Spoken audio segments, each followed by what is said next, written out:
তো সুপ্রিয় দর্শক, আমি এখন আছি একটু বাড়ির পাশেই, ধান ক্ষেতের পাশে। তো আপনারা আমাকে দেখছেন, এই মুহূর্তে আমি একটু উল্টা বসে আছি। আমার আসলে এখানে বসে থাকতে খুব ভালো লাগতেছে।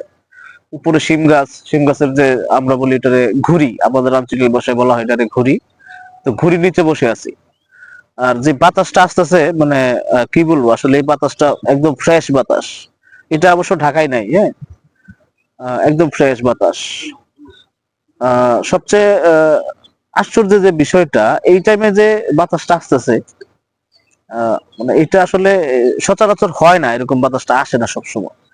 তো তো মেন যে বিষয়টা সেটা হচ্ছে আসলে এই গ্রামের যে আবহাওয়াটা, আসলে সেটা অনেক সুন্দর। আসলে আমরা অনেক সময় মিস করি, বিশেষ করে ঢাকায় যারা থাকি তারা খুবই মিস করি আমরা এই আবহাওয়াটাকে।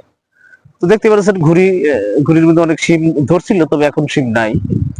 শিম গাছ অনেক শুকিয়ে গেছে। শিম আহ, অনেকটাই শুকিয়ে গেছে শিম টিম যেগুলো ছিল। আর অল্প কিছু আছে অবশ্য, অল্প কিছু আছে, তেমন বেশি নাই। তো পাশেই নদী আছে একটা। আহ, নদীতে অনেক কচুরিপানা। আসলে এই কচুরিপানার যন্ত্রণায় মাছ টাছ মারা সম্ভব না, প্রচুর কচুরিপানা হয়। আর বর্তমানে তো বাংলাদেশের সবচেয়ে প্রধান প্রধান সমস্যা হচ্ছে পানির জন্য কচুরিপানা। আসলে এইগুলা নির্মূল করার কোনো বুদ্ধি আমার কাছে নাই, আমি জানি না আসলে কি করে বুদ্ধি বুদ্ধি বের করা যায়। তো যাই হোক, তো সুপ্রিয় দর্শক, এই ছিল মানে আজকে আমি একটু বেড়াতে আসছিলাম, আপনাদের সামনে এটাই উপস্থাপন করলাম। আহ, কেমন লাগলো আপনারা কমেন্টস করে জানাবেন। আর সত্যি বলতে কি, বাইরে বের হওয়ার মতো সময় একেবারেই পাই না।